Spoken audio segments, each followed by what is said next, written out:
Well, good day and welcome to another episode of Bucket List Living with Brad Norwood. I'm your host, Brad Norwood. With me today, hey, listen, if you're not watching this on the platform, whether it's on DreamIT Pro website /podcast or on the YouTube channel, I want you to listen, but I want you to take some time and go back and watch today's episode because I've got a guy today that is guaranteed to put a smile on your face and bring joy to your heart. Michael Ray with the Smile Project, Louisville. Welcome to the show, my man. Brother, hey, what's up, man? Good morning. Thank you so much for having me. Man, I'm so glad you could join me. Michael is one of the busiest men in America, going around bringing joy, love, and kindness to everyone around. He's going to tell his story for us today, but he's actually on the road bringing joy to somebody today, and so he joins us from his car, but I'm so glad you took the time for us. Well, you're very welcome, my man. I absolutely just love talking about the human emotions around, how it feels to make someone else feel good. Yeah, and you do a great job. If you don't follow him, if you've never heard of Michael Ray, I want you again to watch this video, but also take the time to follow him on LinkedIn and on Facebook. He's with the Smile Project, Louisville. But Michael, tell the story of how you got started with the Smile Project. Yeah, so it was really two things kind of converging. The first thing was a constant that I had in my life for such a long period of time. But I guess until I really evolved as a man and fully understanding the impact it was having on me, and that was my 21-year-old daughter, Maddie. She has Down syndrome. So having Down syndrome and being in 21 is no different than a lot of other kids that have that. But yet it is more rare to be nonverbal.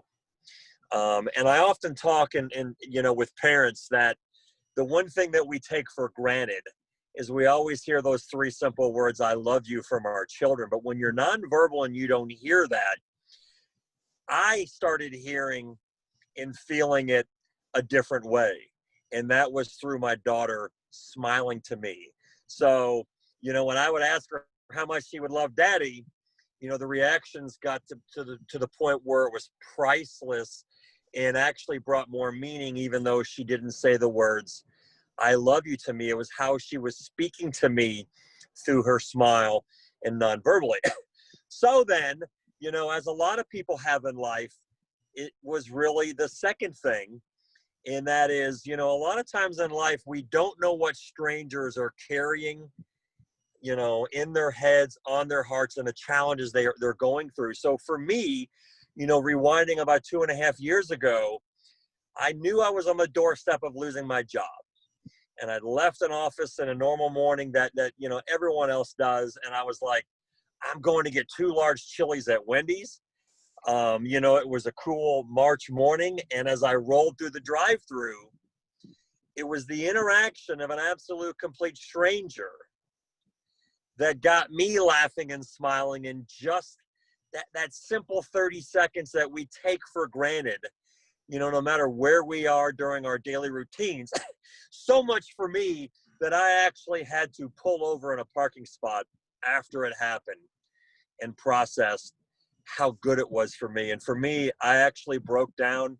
I knew it was a God moment. I asked God what he was trying to tell me in that moment. I cried. And after I composed myself, after about 5 minutes, I don't know why, but God touched my heart and said, get out of the car and go thank her for what it meant. And I did in the moment. I don't know why again, but it was like God touching my heart, and I took a picture with her.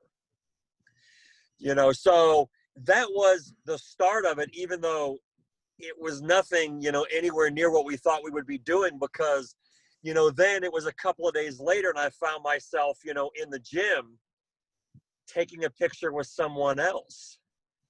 And then a couple of days later, I was somewhere else, and I'm like, what am I doing? So I started to see, as then I did lose my job, that the social, the very brief social interaction that I was having with these strangers, as they made me smile and I made them smile, was really lifting my spirits.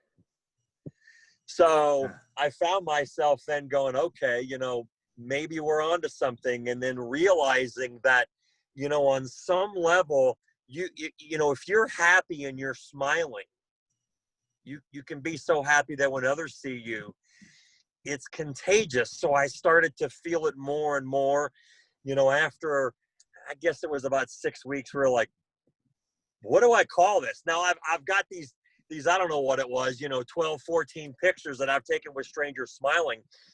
And the really cool thing that I started to do after the first several is I would always ask the stranger to tell me something amazing about them, to get them to speak what was really good about them. And then again, I had, you know, more than a dozen pictures, and then I was like, okay, wow, what are we going to call this thing? And then I started sharing them to social media. And then the response that I started to get, and I never knew, you know, it was kind of one of those things early on in this process. I never knew the who, what, where, when, why. I really always felt like I was guided by the Holy Spirit, in that, you know, sometimes I took 2 in one day, sometimes I went 3 or 4 days, but I always felt like the Holy Spirit had me in the right time, the right place, and kind of like just tapped me on the shoulder and said, that's the person. That's the person that you're going to go back and take a picture and smile with today. So that's how it really started. I really started seeing, you know, the impact of smiling with strangers in my life over, you know, what was an eternity with my daughter, Maddie. Yeah, it's been awesome to watch you. We've only known each other virtually, if you will, for about 3 or 4 months. But one of your videos with Maddie just caught my attention, brought tears to my eyes, because you were making a young lady smile.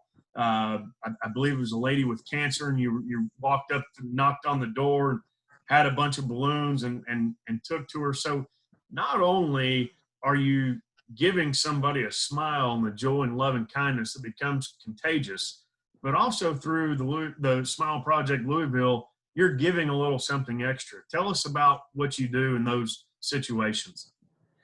Well, and I will, and I'll take just a quick step back in that. So I talked about taking so many pictures, you know, and I truly believe it. Again, I had a God moment a little bit more than a year ago, where I got out of bed one morning, and as I took like 2 steps to the bathroom, as most people do, it's the routine, and it's just like hit me. I'm like, if we're trying to make people smile, why are we not doing random acts of kindness to make people smile? Because up to that point, really the only video that I'd ever done, and I wasn't even sharing on LinkedIn, was just some videos here and there with Maddie, you know, try to make the masses smile. So that was where we started seeing the impact. And I guess when I saw the impact that it had on me and the person we were doing it for, I really started to understand, you know, we're making this 90-second to 2-minute reality show to impress upon people that, you know, there's good in humanity. There's an amazing feeling when you do a random act of kindness. And most we give something to somebody, something of value. But of course, what I try to impress upon people too is that 99% of, you know, the ability to make people smile and be kind and feel loved, there's no money exchanged. You know, that's the beauty of opening your heart and doing something for someone.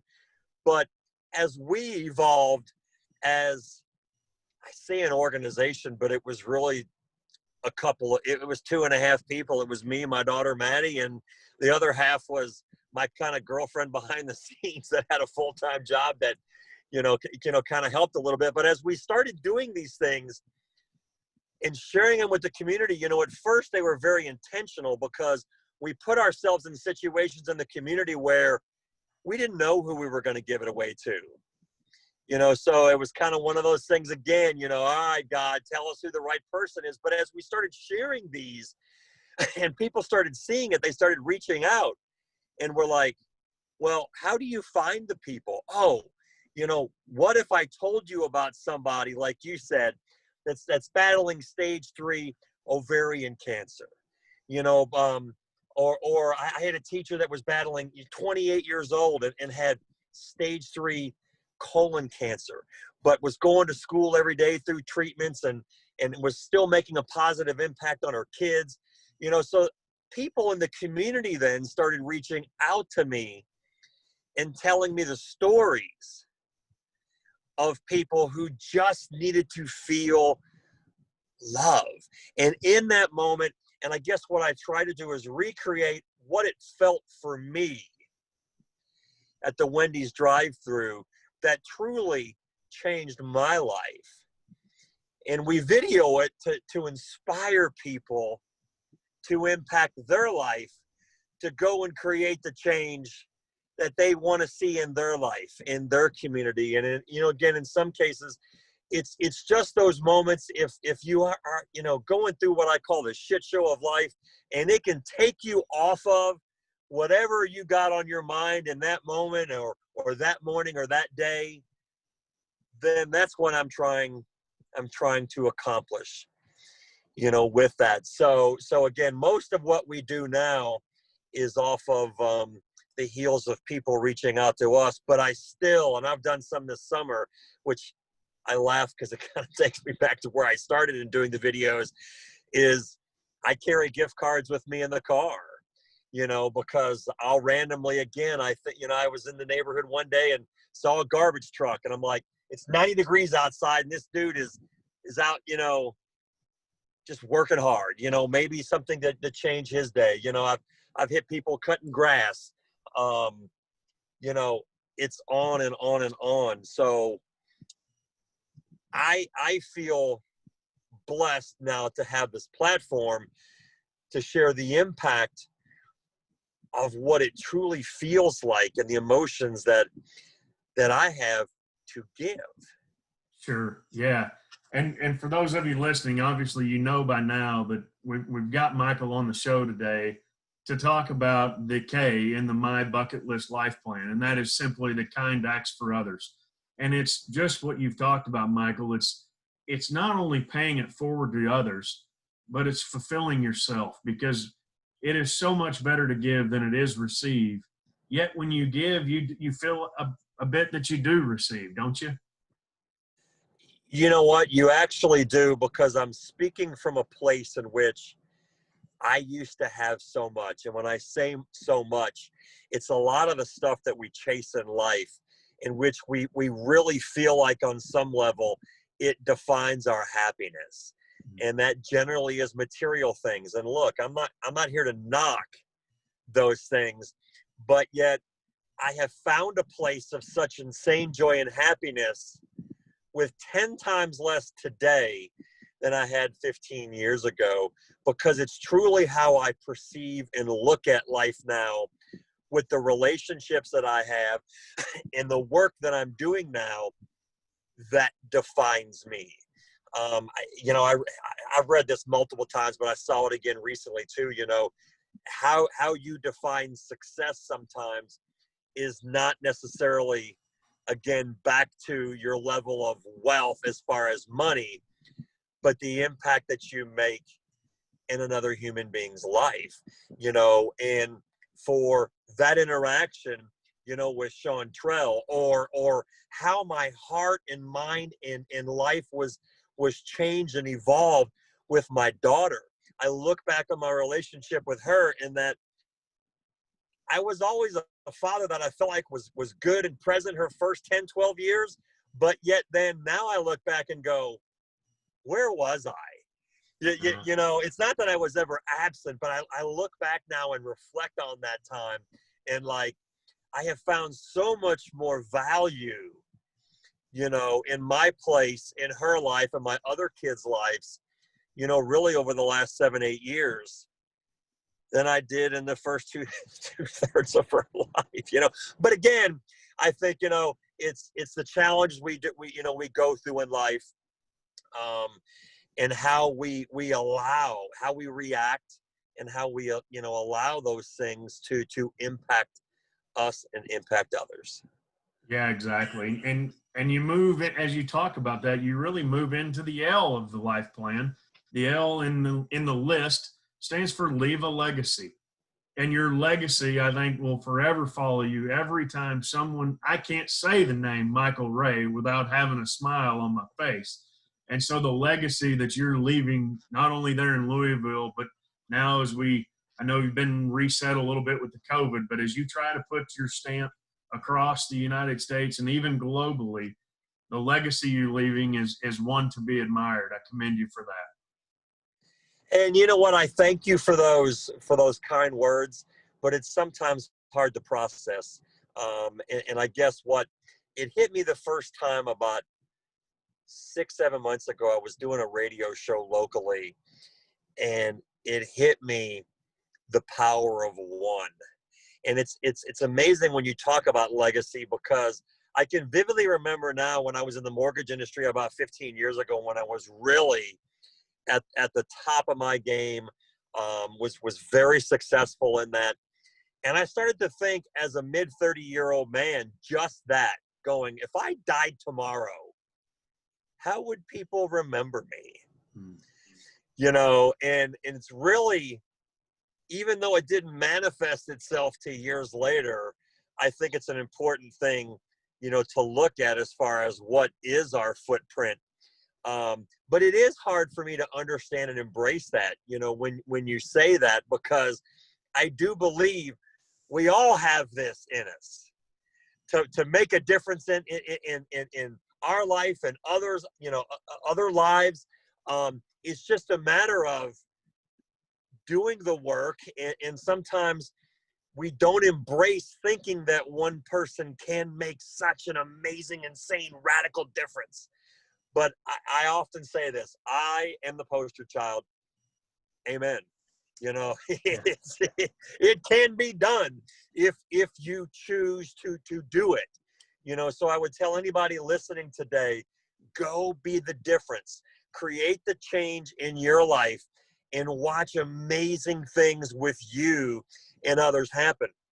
I heard something recently that really resonated with me, because this hit me about maybe 10 months ago. I can remember like last fall or so, as we started to do a lot more to where people were really battling cancer and lost a child. And I made a statement one time, and taking balloons to somebody, I'm like, we smile and make others smile, because life is hard.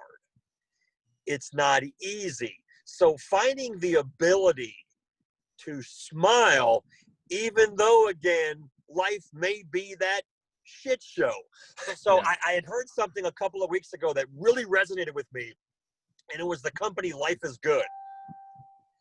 And I don't know if you've heard of that company, but when somebody asks me, have you heard of the company? I'm like, well, yeah, they sell all kinds of T-shirts and all kinds of apparel and hats. And he's like, well, yeah, they do that, but that's not what they're all about. And I'm like, really? What are they all about? I'm like, Life is Good. They got stick figures everywhere. And then when the person laid it on me what they were all about, it blew me away, because it took me back to that statement I just made. And that is, it was a company founded on optimism. And their mission statement is so simple. It's 3 simple phrases. Life is not perfect. Life is not easy. Life is good. And when I heard that, it took me back to the statement that I talked about, how we make people smile, even though life is hard. And that's really what I try to impress upon people. It's how we perceive things. And even though life can be so challenging, it's not perfect at times, it's not easy, life is still so good. Amen. Amen to that. I mean, now that'll preach, won't it?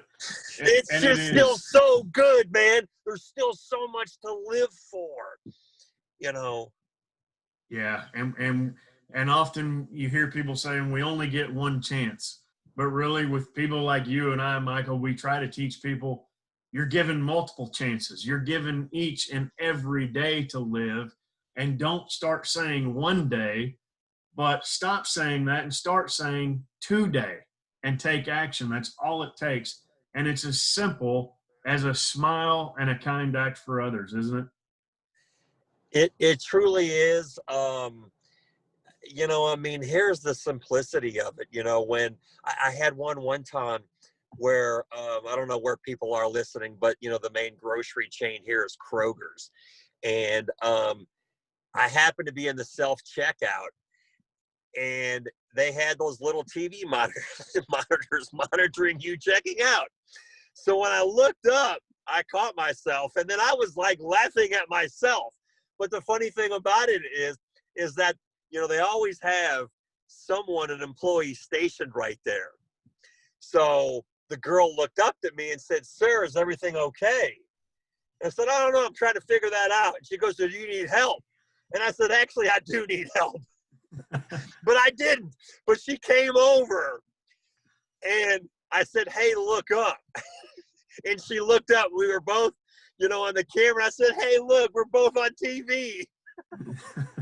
And she just started laughing, So it was just that simple moment, and again, I try to tell people, no matter where you go, and it doesn't always have to be that. I give people fist bumps. I walk through parking lots. I put my arms around people, or just the spoken word of "what's up," and you'll be amazed. And, a lot of times too, I'm more intentional that when I'm walking through the Walmart this morning and I saw a guy by the name Steven, I saw his name tag. "What's up, Steven? How's your morning?" So it's just all of these very, very simple things that we can do that we just don't know how it may touch someone else's heart. Yeah, a simple smile, simple kind words could literally save someone's life. And not only that, but just make it that much better as it's done yours. I mean, you've started with a simple smile at Wendy's, 2 cups of chili, and now look how far you've gone. Whoever thought that chili would have created your legacy, right? And you know what, baby? They got to be 2 large chilies. I love me some extra onions in those bad boys. I love it. I love it.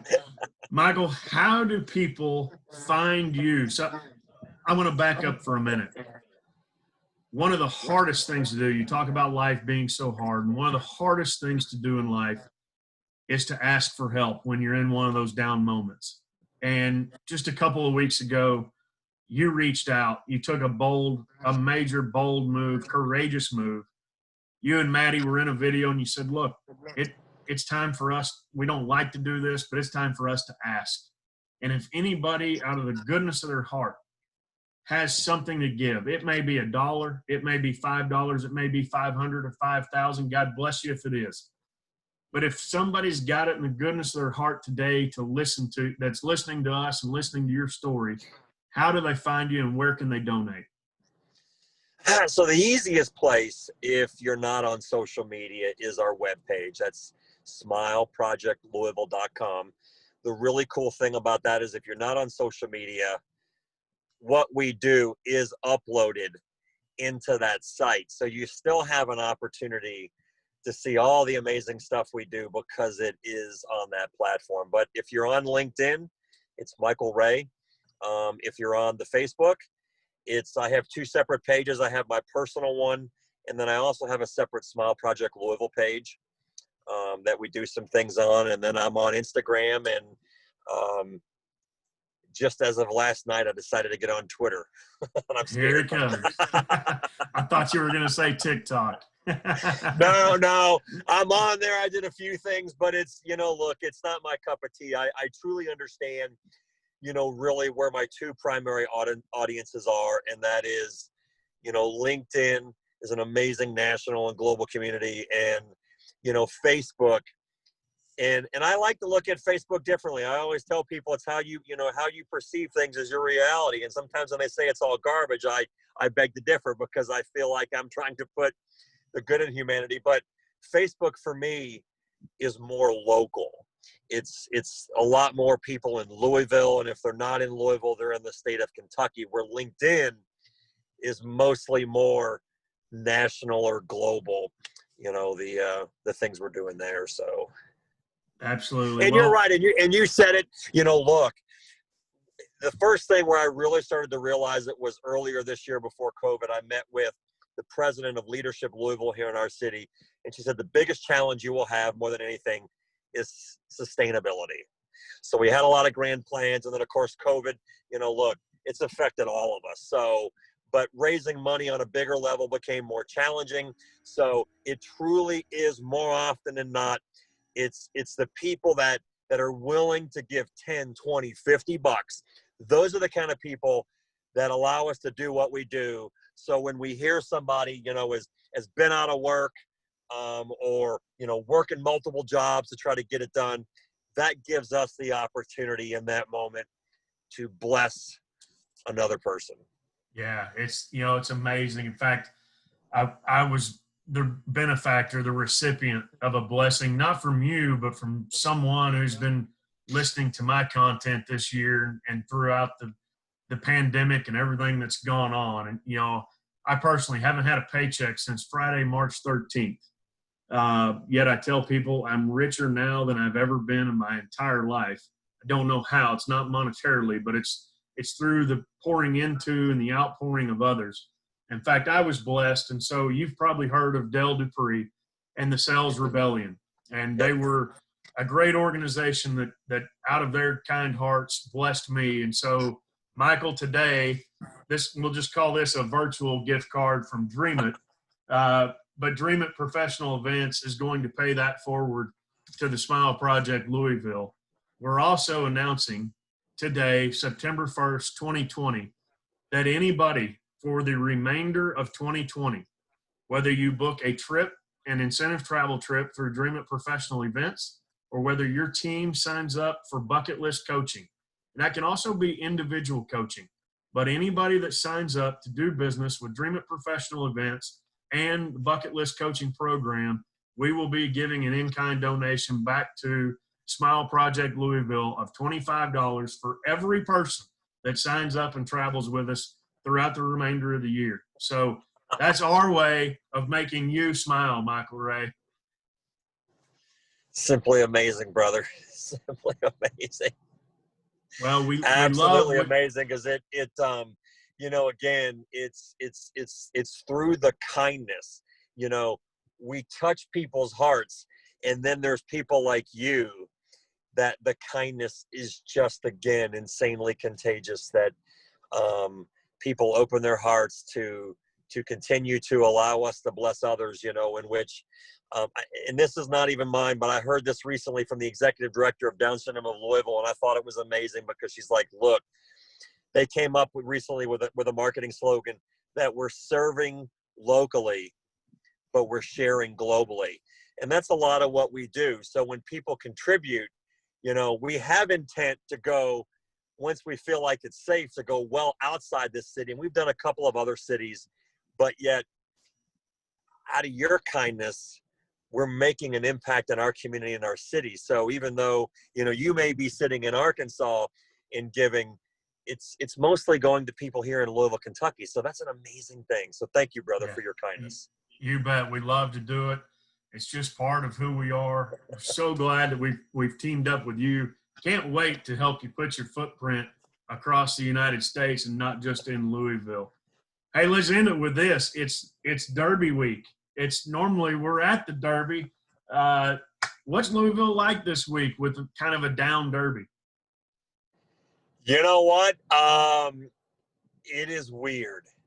Yeah. It is very, very weird. So for someone who's been around here now for 31 years, it's eerie. It's very, very eerie. 2 weeks ago, they were going to allow 23,000 fans. They 180'd from that. Derby week here is usually, it's a beautiful time of year, because being the first Saturday in May, it's almost as if it's really when kind of spring, it's renewal.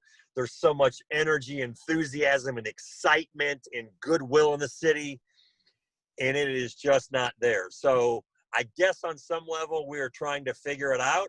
That doesn't mean, as Kentuckians, come this Friday and Saturday, because Friday is a really big day at the races too, with the Kentucky Oaks, and that's for the female horses. But we will be watching, and we watch all day.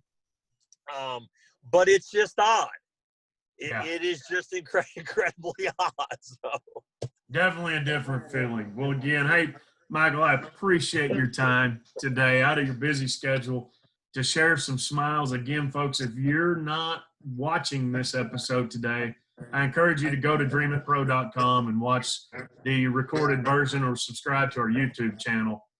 As Michael always says, be so happy that when others see you, it makes them happy too. And remember, the bucket list life is a life worth living. Have a great day.